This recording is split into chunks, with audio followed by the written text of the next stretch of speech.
Hey kids, Flexing Teacher Weber here. Hope things are going okay. Give a big flex.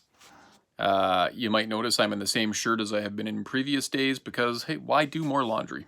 We're in self-isolation. May as well do less laundry. Got to make the best of it, right? I'll keep doing this until my wife says change your shirt. So we'll see how that goes. I put some notes in your Shobi today called Linear Relations as Ordered Pairs. The focus of today is going to be focusing on math expressions, and you've sort of been doing this stuff already, but we're going to focus more on math expressions. I'm going to do a couple of the questions that I gave you in your notes. So I'm going to flip over to my whiteboard. So in your notes, I give you a bunch of math expressions. One of them is like x minus 4, and another one 9 minus 2x. And all you're asked to do in this activity is take the math expression, and you're given a value for the variable in the math expression, and all you have to do is solve this math expression by substitution. So we'll start off with the example in number 2. The math expression is x minus 4, or some number minus 4.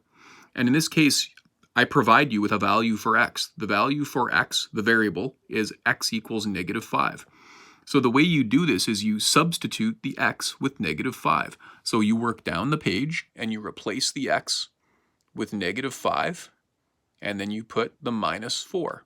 And in front of each step, you always put an equal sign and you always work down the page. We're going to follow order of operations. The next step is to remember your rules for adding integers. Since I have 5 negatives and I have 4 negatives, the signs are the same. So I add them up and use that negative sign. And then the value for that expression is negative 9.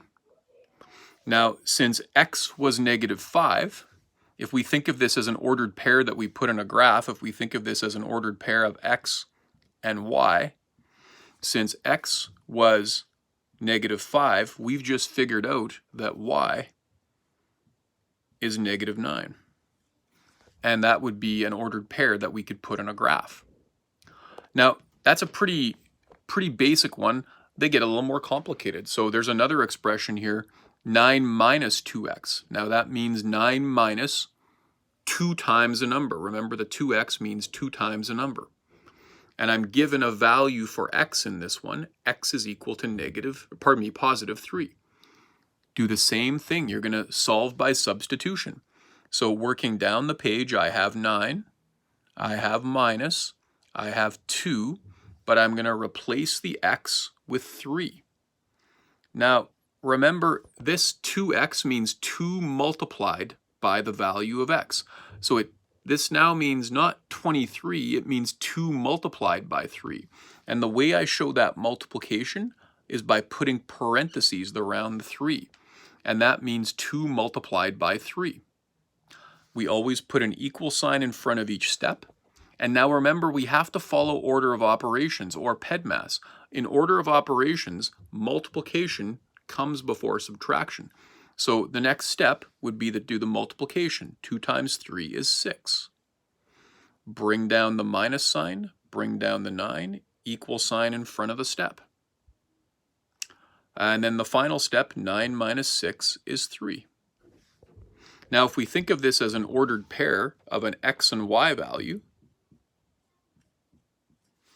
I already know that x is 3, and now I've figured out the y. The y value is also 3.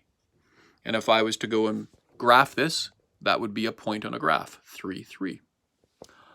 That's the basics for what you're going to be doing in your assignment today, solving expressions by substitution. Hopefully that helps. Do your best. Refer back to the notes I've given you. Do your best. And when you're done, give a big flex. Flexing Teacher Weber out. Have a good day.